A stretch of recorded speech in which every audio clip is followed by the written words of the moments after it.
Zee TV news కి స్వాగతం. నా పేరు రమా గండ్రెడ్డి. ముందుగా ముఖ్యాంశాలు చూద్దాం. ఒక్కరితోనే సరిపెట్టొద్దు, ఇద్దరు కంటే ఎక్కువ సంతానానికి ప్రాధాన్యం ఇవ్వండి.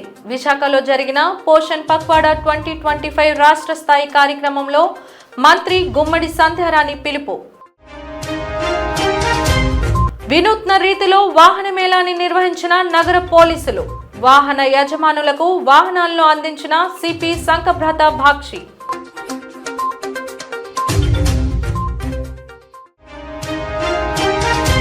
ఐపీఎస్ అధికారి పిఎస్ఆర్ ఆంజనేయులు అరెస్ట్ ముమ్మాటికి కూటమి కక్ష సాధింపే. విలేకరుల సమావేశంలో మాజీ మంత్రి అంబటి.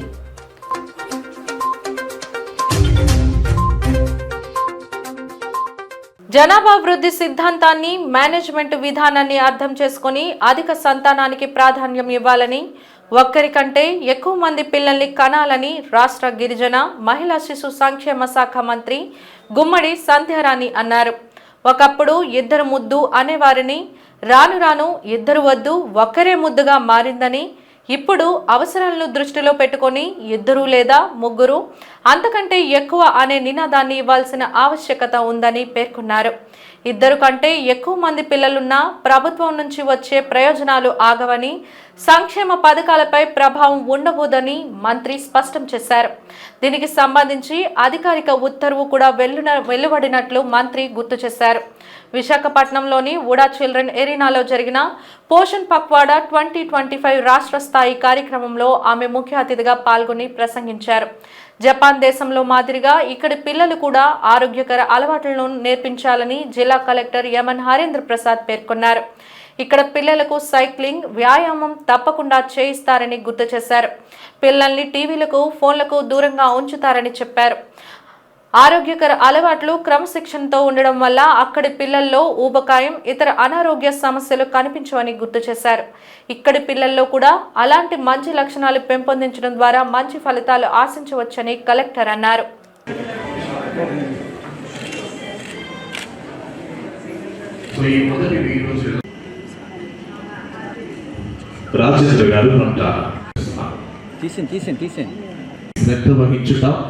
లబ్ధిదారులు స్వయంగా నమోదు చేసుకునే విధానం యొక్క ప్రచారం చేయటం, సీమాన్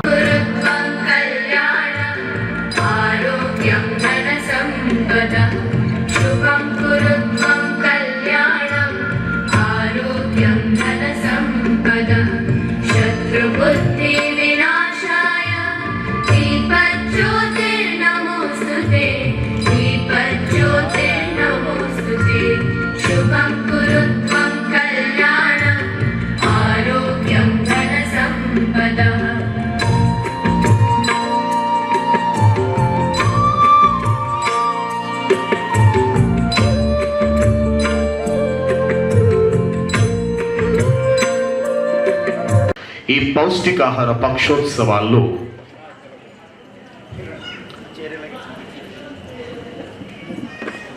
భాగంగా గౌరవనీయులైనటువంటి ఆంధ్రప్రదేశ్ రాష్ట్ర మహిళా అభివృద్ధి మరియు శిశు సంక్షేమ శాఖ అమాత్య ముఖ్యంగా పౌష్టికాహార అవగాహన కార్యక్రమం ఇది. ఈ కార్యక్రమంలో ఏంటంటే అందరూ మొత్తం అంగన్వాడీస్ కానీ, అలాగే ఐసిడిఎస్ డిపార్ట్మెంట్ అంతా వస్తుంది, అలాగే ఆరోగ్య శాఖ నుంచి కూడా కొంతమంది రావటం జరిగింది. ముఖ్యంగా గ్రామాల్లో ఉన్నటువంటి మహిళలు వాళ్ళ తాలూకా అంటే గర్భం దాల్చిన నుంచి పుట్టిన బిడ్డల వరకు ఎట్లాంటి ఆహారం తీసుకోవాలి, పుట్టిన బిడ్డలకు ఎట్లాంటి ఆహారం పెట్టాలనే ఉద్దేశంతో ఇట్లాంటి కార్యక్రమానికి అవగాహన ఏర్పాటు చేయడానికి ఈ సదస్సు ఏర్పాటు చేసాం. ముఖ్యంగా బిడ్డ పుట్టక ముందు నుండి అంటే గర్భం దాల్చిన నుంచి 1000 రోజులు అంటే పుట్టిన తర్వాత 2 సంవత్సరాలు ఎంత జాగ్రత్తగా ఉండాలి, బిడ్డ ఎదుగుదల ఏ విధంగా ఉండాలి, వాళ్ళ మానసిక స్థితి అలాగే శారీరక ఎదుగుదల ఇవన్నిటి మీద కూడా ఆ తల్లులకు అవగాహన కల్పించడానికి ఈ ప్రోగ్రాం పెట్టడం జరిగింది. ముఖ్యంగా మీ అందరికీ కూడా తెలుసు, గౌరవ ముఖ్యమంత్రి నారా చంద్రబాబు నాయుడు గారు మహిళా పక్షపాతి. మహిళలకి ముఖ్యంగా ఏ ఆరోగ్య సమస్యలున్నా, ఎట్లాంటి సమస్యలున్నా ముందుగా ఆయనే ఫస్ట్ ఇనిషియేట్ తీసుకొని ముందు ఆ కార్యక్రమాలు ఏవైతే ఉన్నాయో ఆ కార్యక్రమాలన్నిటి కూడా వాళ్ళకి అవగాహన కల్పించండి. ఎందుకంటే రక్తహీనత కానీ, ఈ గర్భిణీలకు వచ్చినటువంటి ఇబ్బందులు కానీ, అలాగే ఎక్కువ సిజేరియన్ ఆపరేషన్స్ కూడా మన ఆంధ్రప్రదేశ్లో ఎక్కువ జరుగుతున్నాయి. 70% ఉంది. అందువల్ల ఇవన్నీ కూడా తగ్గించడానికి కోసం కూడా మనం కొంచెం అవగాహన కార్యక్రమం ఏర్పాటు చేస్తున్నాం. మెయిన్గా పిల్లల్లో రక్తహీనత, వాటి మీద పౌష్టికాహారం ఇస్తే రక్తహీనత తగ్గుతుందని, అలాగే ముఖ్యమంత్రి గారు మొన్ననే మీ అందరికి కూడా తెలుసు ఉమెన్స్ డే రోజు అంగన్వాడీస్కి గ్రాడ్యుటీ ఇవ్వడం జరిగింది. అలాగే మట్టి ఖర్చులకి ఎవరైనా దురదృష్టవశాత్తు చనిపోతే వాళ్ళకి మట్టి ఖర్చులకి 15,000 రూపాయలు కూడా ఇస్తున్నాము. అలాగే అంగన్వాడీసు ఎక్కడైతే 0 to 6 పిల్లల్ని జాగ్రత్తగా చూసుకోవాలి, అలాగే బాలింతలకు కానీ గర్భిణీలకు కానీ పౌష్టికాహారం అందించాలి. ఇవన్నీ కూడా చేయడానికే ఈరోజు ఈ సదస్సు ఏర్పాటు చేయడం జరిగింది. శృతిలయ భక్తి సంగీత సేవా సంస్థ వ్యవస్థాపకుడు వి ప్రభాకర్ ఆధ్వర్యంలో స్థానిక పౌర గ్రంథాలయం వేదికగా జరిగిన అన్నమాచార్య సంకీర్తన పోటీల విజేతల బహుమతి ప్రధానోత్సవం, సమాజ సేవకి అంకితమైన వ్యక్తులకు సేవా పురస్కారాల కార్యక్రమం జరిగింది. ఈ కార్యక్రమానికి ముఖ్య అతిథిగా సెంచురియన్ యూనివర్సిటీ ఉపకులపతి ఆచార్య జిఎస్ఎన్ రాజు పాల్గొన్నారు.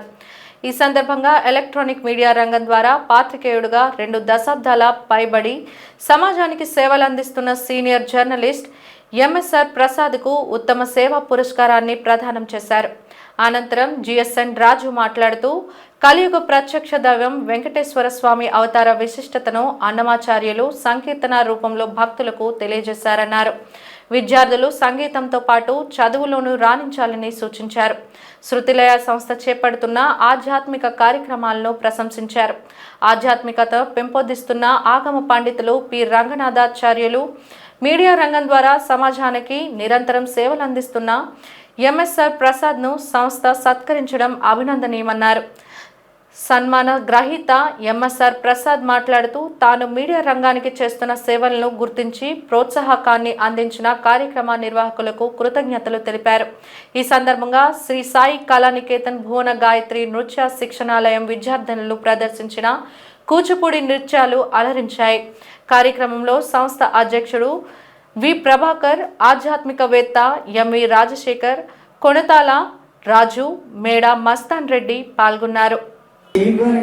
ఉన్నప్పుడు ఆయన చుట్టుపక్కల ఉన్నవాళ్ళు వాళ్ళే ముందుకు వచ్చి మా బిల్డింగ్లు తీసుకొని మీరు డెవలప్మెంట్ చేసుకోండి. ఇప్పుడు 16 సార్లు కూడా మీరే డెవలప్మెంట్ చేసింది సార్.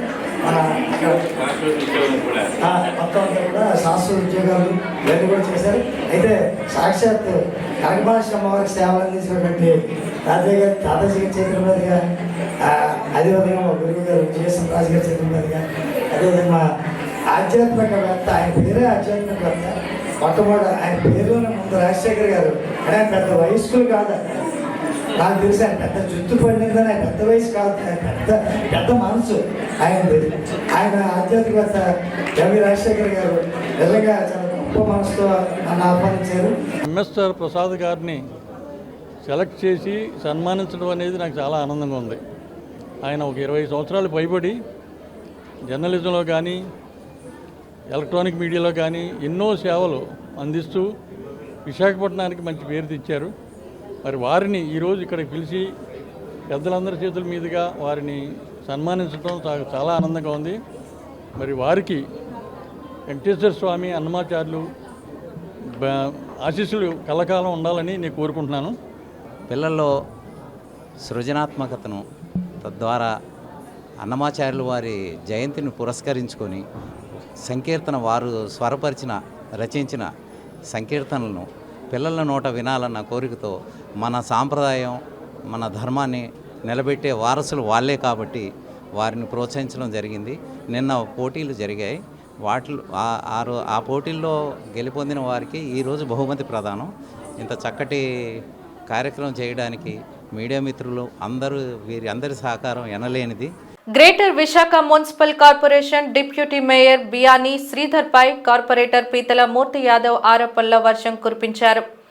ధనదాహంతో ఆయన చూపిన అధికార దుహంకారాన్ని ప్రజల ముందు సాక్ష్యాధారాలతో బట్టబయలు చేస్తానంటూ ఆయన మీడియాతో మాట్లాడారు.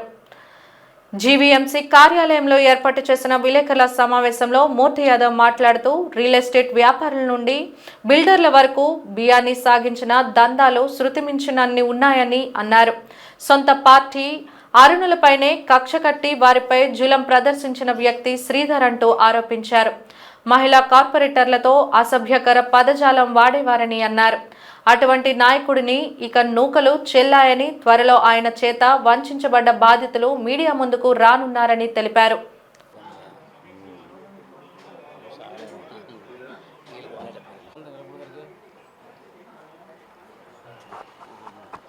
అదేవిధంగా ఎలక్ట్రానిక్ ఎలక్ట్రానిక్ సోదరులందరూ కూడా ఫాస్ట్ అయితే మనం గొడవ స్టార్ట్ చేసింది.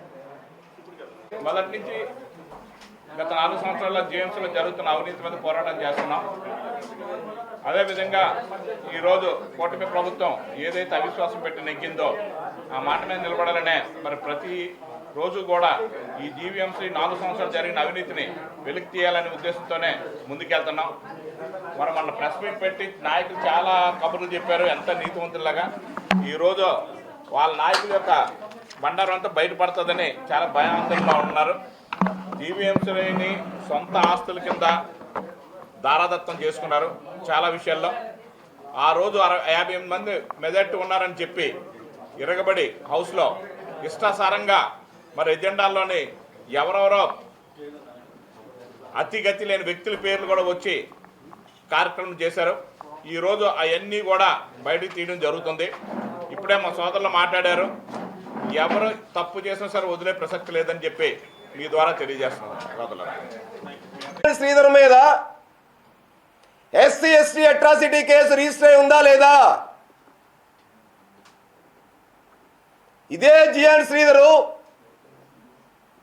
తన నియోజకవర్గంలో ఒక మాజీ ఎమ్మెల్యే దగ్గర 90 లక్షల రూపాయలు కొట్టేసిన మాట వాస్తవం కాదా అని అడుగుతా ఉన్నా నేను.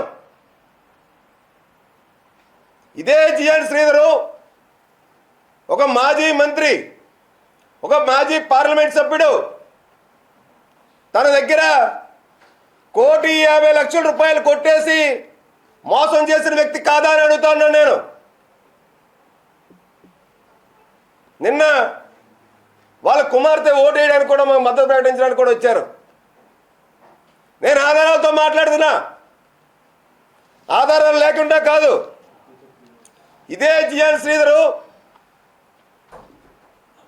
తన 60వ వార్డు తన పార్టీ చెందినటువంటి వ్యక్తి, మీ అందరికీ తెలుసు. తన మీద రౌడీ షీట్ ఓపెన్ చేయించాడు. మసాజ్ సెంటర్, అదే యోగా సెంటరు మహిళతో. అంటే సొంత పార్టీ యొక్క కార్పొరేటర్లు కానీ సొంత పార్టీ యొక్క నాయకులు కానీ కూడా విడిచిపెట్టకుండా 60వ వార్డు కార్పొరేటర్ మీద పివి సురేష్ మీద రౌడీ షీట్ ఓపెన్ చేయించాడు. 89వ వార్డు ఎవరు? దొడ్డి కిరణ్. ఆయన ఓడించింది ఈ మనిషే కదా. ఆయన మీద రౌడీ షీట్ ఓపెన్ చేయమని ఇప్పటికీ కూడా పోలీసులకు ఒత్తిడి తీసుకొస్తుంది ఈ మనిషే కదా.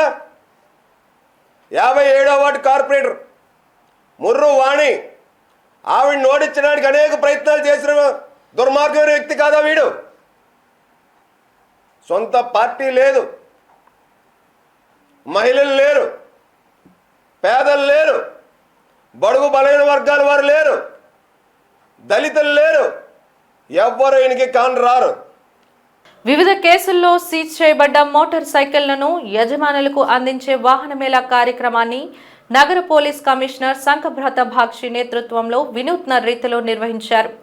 గత కొంతకాలంగా నగర పరిధిలో ఉన్న పోలీస్ స్టేషన్లలో వివిధ కేసుల్లో నిర్బంధించబడ్డ మోటార్ సైకిళ్లను వారి యజమానుల ఆర్థిక స్థితిగతుల దృష్ట్యా విడుదల చేయలేకపోతున్న నేపథ్యంలో వాహనాలు పాడైపోతున్నాయని ఆలోచించిన ప్రభుత్వం ఈ విధంగా ఎవరి వాహనాలు వారికి అందజేయాలన్న నిర్ణయం తీసుకున్నట్టు సిపి తెలిపారు. మొత్తంగా 320 వాహనాలు మేళాలో ఉంచినట్టు ఆయన పేర్కొన్నారు. ఇందులో ట్రాఫిక్ నుండి 272, క్రైమ్ నుండి 37, లా అండ్ ఆర్డర్ నుండి 11 వాహనాలు ఉన్నట్టు తెలిపారు. స్నేహపూరిత పోలింగ్ లక్ష్యంగా ముందుకు వెళ్తున్నట్లు సిపి తెలియజేశారు. లా అండ్ ఆర్డర్ నుండి తీసుకున్నాము 252, ఈసారి లా అండ్ ఆర్డర్ నుండి 11. సో మన అందరికీ తెలుసు, ప్రతి పోలీస్ స్టేషన్ బయట, బిల్డింగ్ బయట వెహికల్స్ ఉంటాయి. Abandon vehicles, crime vehicles. వర్షాలో తడిసిపోతుంది, ఎండాలో పాడైపోతుంది, సంవత్సరం తడబడి అక్కడ వెహికల్స్ ఉంటాయి. మన వైజాగ్ సిటీ పోలీస్ మొట్టమొదటిసారిగా last time vehicle return Mela పెట్టారండి. అది స్పందన వచ్చింది. పబ్లిక్ కూడా చాలా హ్యాపీ ఫీల్ అయ్యాడు. దానికంటే కూడా ఎక్కువ మంది పబ్లిక్కి ఈరోజు మేము ఇస్తున్నాం. కేసుల్లో మరియు వివిధ సందర్భాల్లో వాహనాలను పోలీస్ సీజ్ చేసిన అనంతరం వాహన యజమానులు వివిధ కారణాలతో ఇబ్బందులు ఎదుర్కొంటూ రిలీజ్ చేసుకోలేకపోతున్నారని మేము గుర్తించాము. అందుకే ఈ వాహనాలు చెడిపోయి పనికి రాని పరిస్థితిలో వస్తుంది, విలువ తగ్గిపోతుంది, అది స్క్రాప్ మెటీరియల్గా మారిపోతుంది.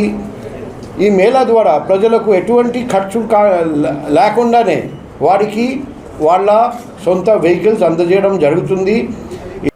కళాశాల సమయంలో సెల్ ఫోన్ వాడకం తప్పని చెప్పి ఫోన్ తీసుకున్న పాపానికి చదువు చెప్పే గురువని కూడా చూడకుండా ఒక విద్యార్థిని ఆ టీచర్ని చెప్పుతో కొట్టిన ఘటన విశాఖ రఘు కళాశాలలో చోటు చేసుకుంది.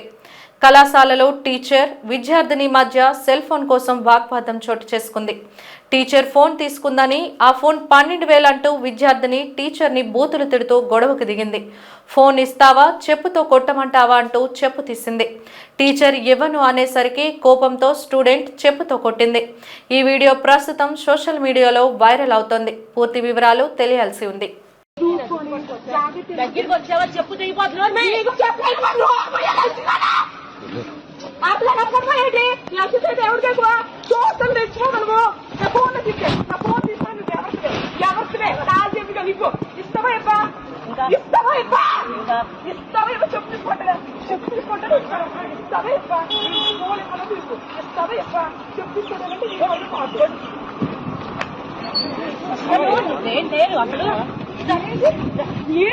పట్టుకోండి అమ్మాయి నచ్చండి.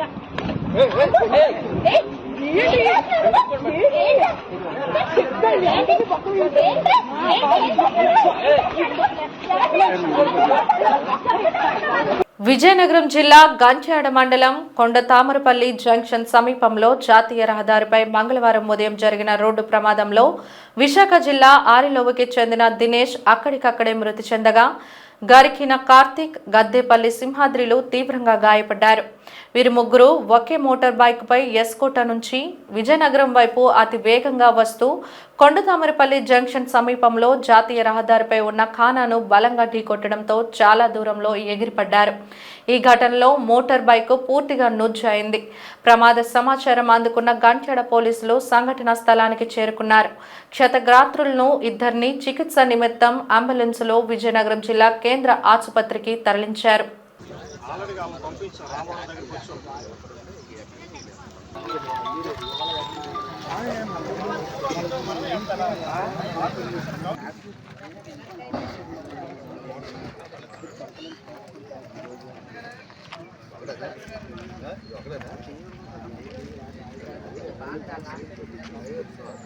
విజయనగరం జిల్లా రాజాం నియోజకవర్గంలో కూటమిలో వర్గపోరు తారాస్థాయికి చేరుకుంది. రాజాం పట్టణానికి చెందిన జనసేన రాష్ట్ర ప్రచార కమిటీ కార్యదర్శి పొగిరి సురేష్ బాబుపై SC/ST అట్రాసిటీ కేసు నమోదైంది. ఈ నెల 19వ తేదీన రాజాం జనసేన పార్టీ కార్యాలయంలో జరిగిన జనసేన క్రియాశీల కిట్లు పంపిణీ కార్యక్రమంలో ఒమ్మి గ్రామానికి చెందిన చిత్రి నాగరాజు అనే యువకుడు తనతో పాటు మరికొందరి సభ్యత్వం గుర్తింపు కార్డులను తనకి ఇవ్వాలంటూ అడగడంతో సురేష్ బాబు తనను మెడపట్టుకుని తోసేశారని, తనపై దాడి చేశారంటూ రాజాంలో పొగిరి సురేష్ పై చిత్రి నాగరాజు SC/ST అట్రాసిటీ కేసు పెట్టగా దీనిపై కేసు నమోదు కావడంతో చీపురుపల్లి DSP రాఘవులు దర్యాప్తు చేస్తున్నారు.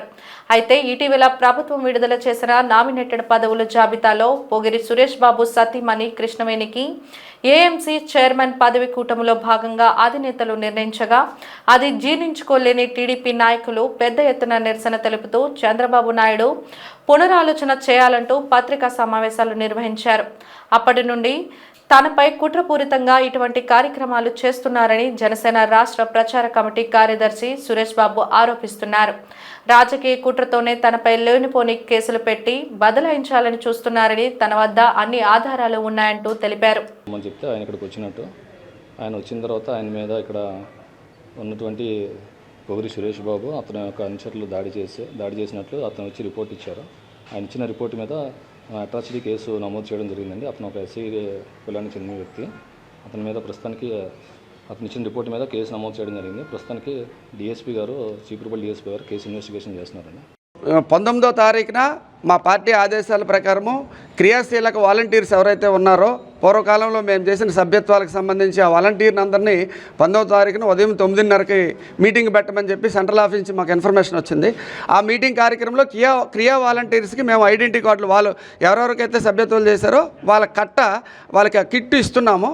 ఆ ఇస్తున్న సమయంలో వ్యక్తులు వస్తున్నారు, చాలా మంది వస్తున్నారు, వెళ్తున్నారు. దాదాపు ఒక 63 మా క్రియా వాలంటీర్స్ ఉన్నారు. కాబట్టి ఇస్తున్న క్రమంలో ఎవరో ఒక అబ్బాయి 4-5 సార్లు వచ్చాడు. తర్వాత మేము చెక్ చేసుకుంటే అబ్బాయి 4-5 సార్లు వచ్చి నాకు అలా యూపీ రాజు, అలా గోవిందు వాళ్ళ తాలూకా కార్డులు ఇచ్చేయండి సార్ అంటే, వీళ్ళందరూ అయిపోతే నీకు ఇస్తామని చెప్పడం జరిగింది. ఆ అబ్బాయి ఉద్దేశపూర్వకంగా 4-5 సార్లు మా దీని దగ్గరికి వచ్చి ఆ కార్డులు అడగడం జరిగింది. మేము తర్వాత ఇస్తామంటే వెళ్ళిపోయాడు ఆయన. అదే ఆ రోజు జరిగింది. ఆ తర్వాత నాకు రాత్రి ఫోన్ వచ్చింది, నాకు ఇలాగ మీ మీద కేసు ఫైల్ అయింది అట్రాసిటీ అని. ఎవరు వచ్చారో ఏం చేశారని మేము చెక్ చేసుకున్నాము. చెక్ చేసుకుంటే ఇవన్నీ ఈ మధ్యన మాకు జరుగుతున్న కార్యక్రమాలు మీకు అందరికీ తెలిసినవే. ఆ కార్యక్రమంలో నా వైఫ్కి ఏఎంసీ చైర్మన్ వచ్చిన దగ్గర నుంచి కూడా ఏవేవో కొత్త కార్యక్రమాలు జరుగుతున్నాయి. ఇది కక్షపూరితంగా పెట్టినటువంటి కేసు తప్ప ఈ అబ్బాయి ఎవరో నాకు తెలియదు వాస్తవంగా.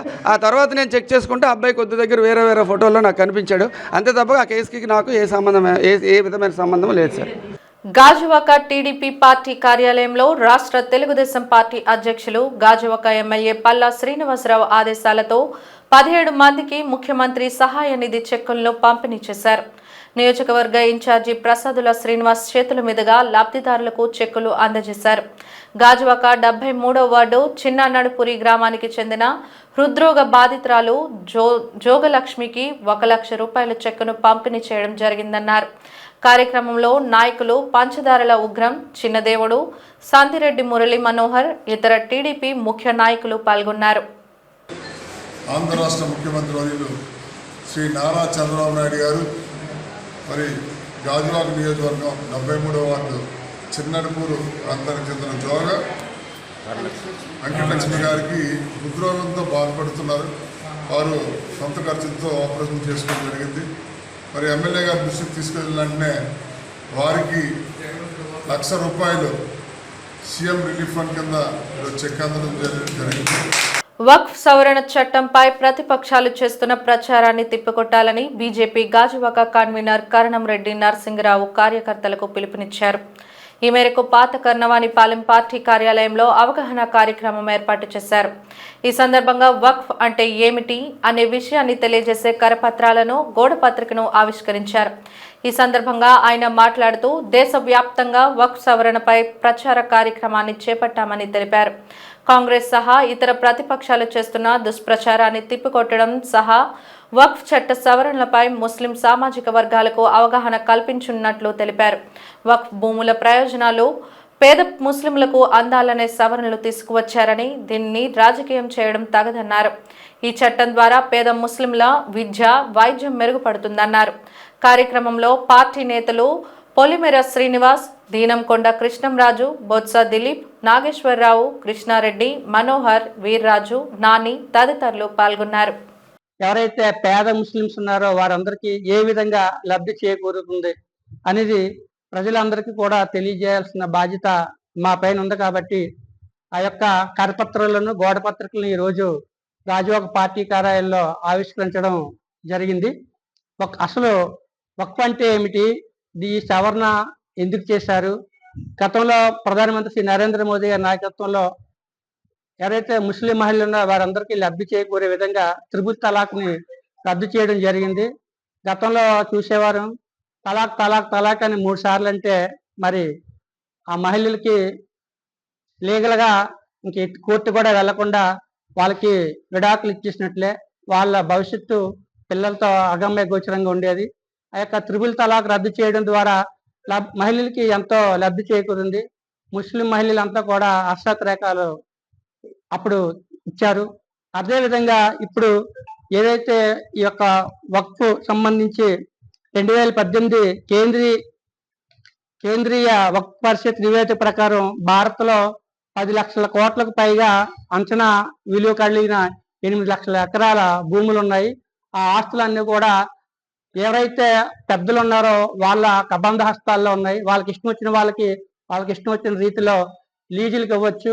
ఎవరైతే పేద ముస్లిమ్స్ ఉన్నారో దాని మీద వచ్చే ఇన్కమ్ని వాళ్ళకి ఫీజులు అవి ఇవ్వాలి, స్కాలర్షిప్స్ అవి, కానీ ఇవ్వకుండా అక్కడ చాలా స్కాములు జరిగాయి. ఎవరైతే ఈ వక్ఫ్లో కొంతమంది మరి కబ్జాదారులు ఉన్నారో వారంతా కూడా గతంలో చూసాము. అక్కడ కేరళలో ఎవరైతే క్రిస్టియన్ సోదర్స్ ఉన్నారో వాళ్ళది 400 ఎకరాల భూమిని వాళ్ళు కబ్జా చేయడం జరిగింది. అదేవిధంగా గుజరాత్లో కూడా బేట్ ద్వారకాలో ద్వీపం వివాదం, తమిళనాడులో దేవాలయాలు మరియు గ్రామాలను 1500 సంవత్సరాల నాటి క్రితం ఉన్నటువంటి చంద్రశేఖర స్వామి గారి ఆలయం మరియు దాని పక్కనే ఉన్న కడియాకుర్చి గ్రామాలపై యాజమాన్య హక్కుల కొరకు దావా వేసింది. హిందూ ధార్మిక భూమిని ఆక్రమించింది. అదేవిధంగా కర్ణాటక వక్ఫ్ భూమి స్కామ్లో 2 కోట్ల రూపాయల దోపిడీ జరిగింది. 2012లో వెలువడిన ఒక నివేదిక ప్రకారం కర్ణాటకలో 22,000 ఎకరాల వక్ఫ్ భూమి అక్రమంగా విక్రయించబడింది లేదా నామమాత్రపు ధరకు లీజుకి ఇవ్వడం జరిగింది. ఐపీఎస్ అధికారి పిఎస్ఆర్ ఆంజనేయులు అరెస్టుపై మాజీ మంత్రి అంబటి రాంబాబు స్పందిస్తూ మీడియా ముందుకు వచ్చారు. కేవలం కక్షపూరితంగానే ఆంజనేయులు అరెస్టు జరిగిందని ఆయన అభిప్రాయం వ్యక్తం చేశారు.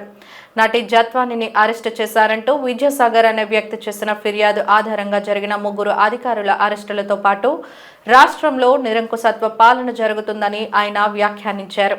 ఏ రాజకీయ నాయకుడైనా, ఏ అధికారైనా, ఆయన ఐపీఎస్ అధికారి డ్యూటీలో ఉండి డ్యూటీ చేసినా ఎవరినైనా అరెస్ట్ చేసి మారేస్తా అంతే.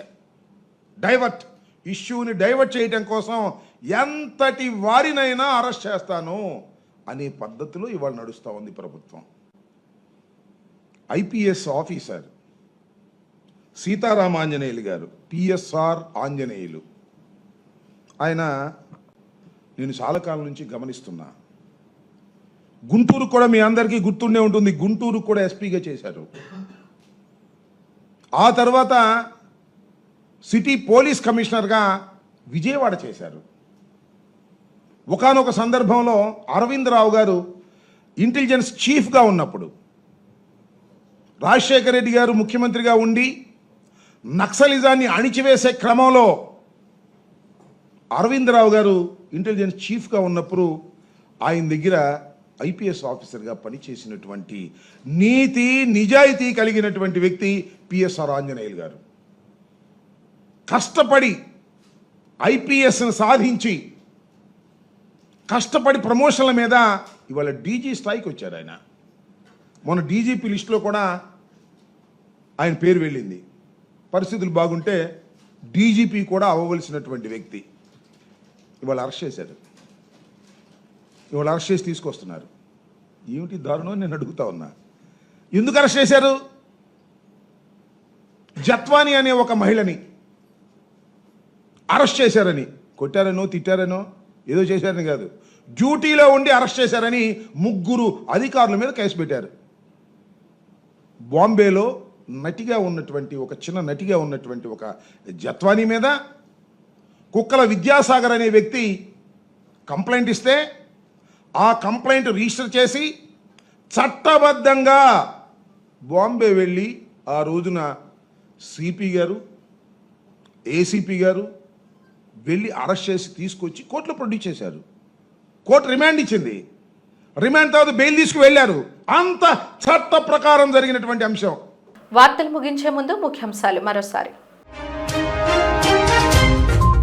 ఒక్కరితోనే సరిపెట్టొద్దు, 2 కంటే ఎక్కువ సంతానానికి ప్రాధాన్యం ఇవ్వండి. విశాఖలో జరిగిన పోషణ్ పక్వాడా 2025 రాష్ట్ర స్థాయి కార్యక్రమంలో మంత్రి గుమ్మడి సంధ్యారాణి పిలుపు. వినూత్న రీతిలో వాహన మేళాన్ని నిర్వహించిన నగర పోలీసులు. వాహన యజమానులకు వాహనాలను అందించిన CP Shankhabrata Bagchi.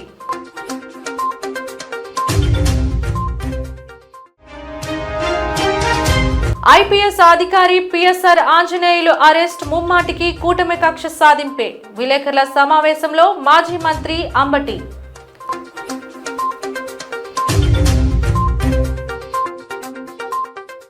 Zee TV news ఇంతటితో సమాప్తం. నమస్కారం.